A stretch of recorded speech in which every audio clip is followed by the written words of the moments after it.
ഒരു ഫ്ലാറ്റിലെ security ഗാർഡായിട്ടുള്ള hero അപ്പോഴാണ് ആ ഫ്ലാറ്റിൽ ഒരു അടിപൊളി പെണ്ണ് താമസിക്കാൻ എത്തുന്നത്. അവിടെ ഒറ്റയ്ക്ക് താമസിക്കുന്ന ഇവളെ കണ്ട ഉടനെ ഹീറോയ്ക്ക് ഇഷ്ടപ്പെടും. ഹീറോ എന്നും ക്യാമറയിലൂടെ അവളെ നോക്കുന്നുമുണ്ടായിരുന്നു. അവളുമായി എങ്ങനെയെങ്കിലും കാര്യങ്ങളൊക്കെ നടത്തണമെന്നായിരുന്നു ഹീറോയുടെ ഉദ്ദേശം. അപ്പൊ പറഞ്ഞു വന്നത് 2022 ഇറങ്ങിയ റിലൈബോ എന്ന മൂവിയെ പറ്റിയാണ്.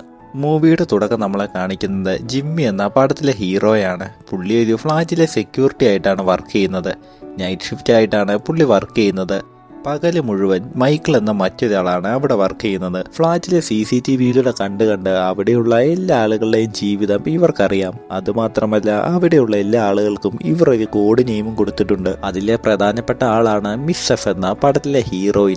ഇവളെന്നും ഭർത്താവിനോട് വഴക്കാണ്. അതുമാത്രമല്ല അവിടെയുള്ള എല്ലാ ഗാർഡുമായി ഇവൾ ഫ്ലേർട്ട് ചെയ്യാറുമുണ്ട്. മൊത്തത്തിൽ ഒറ്റപ്പെട്ട ഒരു ലൈഫിലാണ് ഹീറോയിനുള്ളത്. അങ്ങനെ രാത്രിയാകുമ്പോൾ ജിമ്മി എല്ലാ ഫ്ലാറ്റും ചെക്ക് ചെയ്ത് എല്ലാ ഡീറ്റെയിൽസും രജിസ്റ്റർ കയറ്റും.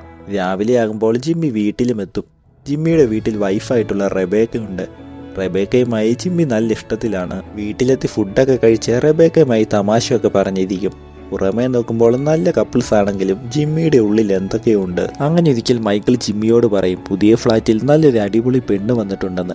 ഇത് കേട്ട ജിമ്മി അവൾക്ക് മിസ് എഫ് എന്ന കോഡ് നെയിമും ഇടും. ഇതാണ് നമ്മുടെ പടത്തിലെ ഹീറോയിൻ. CCTV ഓണാക്കി ജിമ്മി അവൾ എപ്പോൾ വരുമെന്ന് നോക്കിയിരിക്കും. അങ്ങനെ കുറെ ടൈം കഴിയുമ്പോൾ അവൾ എത്തും. അവളെ കണ്ട ഉടനെ അവളുടെ ലുക്കിൽ ജിമ്മി മയങ്ങി വീണിട്ടുണ്ടായിരുന്നു. അവളുടെ നടക്കുന്ന രീതിയും ബോഡിയും അവൾ ഉപയോഗിക്കുന്ന പെർഫ്യൂമും ജിമ്മിയെ മയക്കിയിട്ടുണ്ടായിരുന്നു. ഹീറോയിന്റെ ഭർത്താവ് അവളെക്കാളും നല്ല പ്രായമായിട്ടുള്ള ഒരാളാണ്. ജിമ്മി CCTVയിലൂടെ വീണ്ടും വീണ്ടും അവളെ നോക്കിക്കൊണ്ടിരിക്കും. വീട്ടിലെത്തി റെബേക്കയെ കാണുമ്പോഴും ജിമ്മിക്ക് ഹീറോയിനെയാണ് ഓർമ്മ വരുന്നത്. അങ്ങനെ ഇവിടം തൊട്ട് ജിമ്മിയുടെ മൈൻഡ് പതിയെ വഴി തെറ്റി തുടങ്ങും. അങ്ങനെ ഇരിക്കൽ ഹീറോയിന്റെ ഫ്ലാറ്റിലെ സിങ്കിലെ വെള്ളം ലീക്ക് ആകുന്നുണ്ടായിരുന്നു. ഇത് റെഡിയാക്കാനായി നമ്മുടെ ജിമ്മിക്ക് ഒരു ചാൻസ് കിട്ടും. ജിമ്മി അങ്ങനെ ഹീറോയിന്റെ ഫ്ലാറ്റിലേക്കും എത്തും. ആദ്യമായി അവൾ അടുത്ത് നിൽക്കുമ്പോൾ ജിമ്മി വേറെ വേൾഡിലായിരുന്നു. അവളുടെ ബോഡിയിലെ പെർഫ്യൂമൊക്കെ ജിമ്മിയെ നല്ലപോലെ ആകർഷിച്ചിട്ടുണ്ടായിരുന്നു. അങ്ങനെ ജിമ്മി ആ ടാപ്പൊക്കെ റെഡിയാക്കി കൊടുക്കും. പക്ഷേ ജിമ്മി ആ ടാപ്പ് കുറച്ചുകൂടി ലൂസാക്കിയാണ് വെച്ചത്. കാരണം വീണ്ടും ഹീറോയിൻ ഇവിടേക്ക് വിളിക്കാൻ വേണ്ടി. അതോടൊപ്പം ജിമ്മി അവന്റെ ഫോൺ നമ്പറും ഹീറോയിന് കൊടുത്തിട്ടുണ്ടായിരുന്നു. അങ്ങനെ ഒരിക്കൽ റെബേക്ക പ്രഗ്നന്റ് ആകും. ഈ കാര്യം ജിമ്മിയോട് പറയുകയും ചെയ്യും.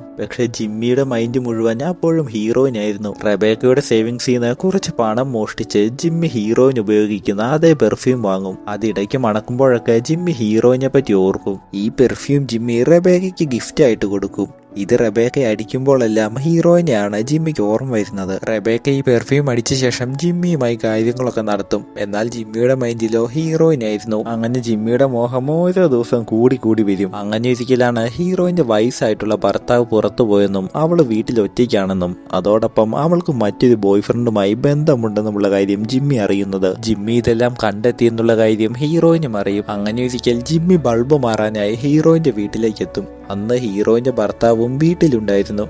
ജിമ്മി എന്തെങ്കിലും പുള്ളിയോട് പറയുമോ എന്ന് ഹീറോയിന് നല്ല പേടിയുണ്ടായിരുന്നു. അതുകൊണ്ട് തന്നെ ഹീറോയിൻ നൈസായിട്ടാണ് ജിമ്മിയോട് ഇടപഴകിയത്. ഹീറോയിൻ ഈ കാര്യങ്ങളൊക്കെ പുറത്തു പോകാതിരിക്കാൻ ജിമ്മിയോട് പതി ഇടപഴകാനായിട്ട് തുടങ്ങും. അങ്ങനെ ഒരിക്കൽ രാത്രി ഹീറോയിൻ ജിമ്മിയെ വീട്ടിലേക്ക് വിളിക്കും. അങ്ങനെ ജിമ്മി അന്ന് രാത്രി കറുത്ത ജാക്കറ്റും തൊപ്പിയും ഒക്കെ വെച്ചുകൊണ്ട് അവളുടെ വീട്ടിലേക്ക് എത്തും. വീട്ടിനകത്ത് കയറിയ ശേഷം പിന്നെ പറയണ്ടല്ലോ, കുറെ നാളായിട്ട് നടക്കാത്തതൊക്കെ നടക്കും. ഇത് കഴിഞ്ഞപ്പോൾ ഇത്രയും കാലമായിട്ട് നേടാൻ പറ്റാത്തത് നേടിയതുപോലെയായിരുന്നു. അങ്ങനെ ഇതെല്ലാം കഴിഞ്ഞ് ജിമ്മി വീട്ടിലേക്ക് പോകും. വീട്ടിലെത്തി കഴിയുമ്പോൾ റെബേക്ക ജിമ്മിയോട് ചോദിക്കും ഇന്നലെ രാത്രി എവിടെയെങ്കിലും പോയോ എന്ന്. ഇത് കേട്ട ജിമ്മി നീ പ്രഗ്നന്റ് ആയതുകൊണ്ട് എന്തെങ്കിലും ഹാലിസിനേഷൻ കണ്ടതാണെന്നും അവളോട് പറയും. പക്ഷേ മൊത്തത്തിൽ റെബേക്കയ്ക്ക് എന്തൊക്കെയോ ഡൗട്ട് ഉള്ളതുപോലെയായിരുന്നു. അങ്ങനെ പിന്നീട് ഹീറോയിൻ വീണ്ടും ജിമ്മിയെ കാണും. ജിമ്മിയോട് അന്ന് നടന്നതൊക്കെ മറക്കണമെന്ന് പറയും. കാരണം ജിമ്മി വെറും ഒരു ഗാർഡും ഹീറോയിൻ ഒരു മോഡലുമാണ്. ഇങ്ങനെയൊക്കെ നടന്നെന്നറിഞ്ഞാൽ ഹീറോയിന് നാണക്കേടുണ്ടാകുമല്ലോ. പക്ഷെ ഹീറോയ്ക്ക് അപ്പോഴെന്തൊക്കെയോ പോലെ തോന്നിയെങ്കിലും പിന്നീട് അതൊന്നും ഒരു വിഷയമല്ലായിരുന്നു. അങ്ങനെ ഹീറോ അവന്റെ വീട്ടിലേക്ക് എത്തും. പക്ഷെ റെബേക്ക വീട്ടിലില്ലായിരുന്നു.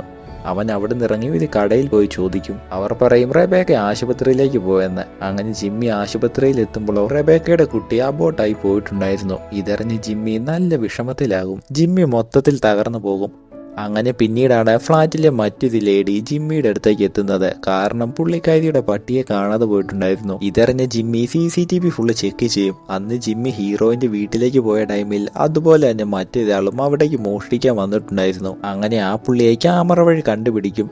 പക്ഷേ പിന്നീട് ക്യാമറ വീണ്ടും ചെക്ക് ചെയ്യുമ്പോഴാണ് ജിമ്മി അത് കാണുന്നത്. കാരണം റെബേക്കയും അവിടെ എത്തിയിട്ടുണ്ടായിരുന്നു. അന്ന് രാത്രി ജിമ്മി എഴുന്നേറ്റ് പോയപ്പോൾ റെബേക്കയ്ക്ക് ഡൗട്ട് ഉണ്ടായി. അവളും ജിമ്മിയുടെ പുറകെ വന്നിട്ടുണ്ടായിരുന്നു. ജിമ്മി ഇങ്ങനെ ചെയ്തതൊക്കെ റെബേക്ക കണ്ടുപിടിക്കും. ഇതറിഞ്ഞ് ജിമ്മിയും നല്ല വിഷമത്തിലാകും. ജിമ്മി വീട്ടിലേക്ക് പോയി റെബേക്കയോട് നടന്നതിനെല്ലാം സോറി പറയും. പക്ഷെ റെബേക്ക മൊത്തത്തിൽ തകർന്നു പോയിട്ടുണ്ടായിരുന്നു. അതുകൊണ്ട് ഇവനോട് റെബേക്ക ക്ഷമിക്കില്ല. അവൾ ആ വീട്ടിൽ നിന്ന് ഇറങ്ങിപ്പോകും. അങ്ങനെ കുറെ നാളുകൾക്ക് ശേഷം ഹീറോയിൻ വീണ്ടും ജിമ്മിയുടെ അടുത്തേക്ക് എത്തും. അവളുടെ ബോയ് ഫ്രണ്ട് അവളെ വിട്ടുപോയെന്നും അവൾ ഒറ്റപ്പെട്ടിരിക്കുകയാണെന്നും ജിമ്മിയോട് പറയും. ജിമ്മി ഇപ്രാവശ്യം എന്തെങ്കിലുമൊക്കെ ചെയ്യുമെന്നോർക്കും. പക്ഷെ അവനൊന്നും ചെയ്യില്ല. അവൻ മൊത്തത്തിൽ മാറിയിട്ടുണ്ടായിരുന്നു. ജിമ്മി ഒന്നിനും താല്പര്യമില്ലെന്ന് പറഞ്ഞിട്ട് അവിടെ നിന്ന് ഇറങ്ങിപ്പോകും. അവൻ മൊത്തത്തിൽ ആ സെക്യൂരിറ്റി ജോബേ വേണ്ടെന്ന് വെച്ച് അവിടെ പോകും. ജിമ്മി അവിടുന്ന് ദുബായിലേക്കാണ് പോകുന്നത്. അവൻ കുറെ വർഷം അവിടെ കിടന്ന് കഷ്ടപ്പെട്ട് പണമുണ്ടാക്കും. പണമുണ്ടാക്കിയ ശേഷം അവൻ വീണ്ടും നാട്ടിലേക്ക് എത്തും. നാട്ടിലെത്തിയ ശേഷം അവന് പഴയ ഓർമ്മകളൊക്കെ മനസ്സിലേക്ക് എത്തും. അവിടെ വില്ലേജിൽ ഒരു വീട് പണിയാനും കൃഷി ചെയ്യാനും കുടുംബത്തോടൊപ്പം താമസിക്കാനുമൊക്കെ അവന് തോന്നും. അവൻ വീണ്ടും റെബേക്കയെ കാണും. രണ്ടുപേരുടെ ഉള്ളിലും പഴയ ഓർമ്മകളൊക്കെ ഉണ്ട്. ഇത്രയും വർഷം കഴിഞ്ഞതുകൊണ്ട് റെബേക്കയും എല്ലാം മറന്നിട്ടുണ്ടായിരുന്നു. അങ്ങനെ ജിമ്മി റെബേക്കയുമായി താമസിക്കാൻ തുടങ്ങും. അങ്ങനെ ഇവിടം കൊണ്ട് ഈ മൂവിയും തീരും.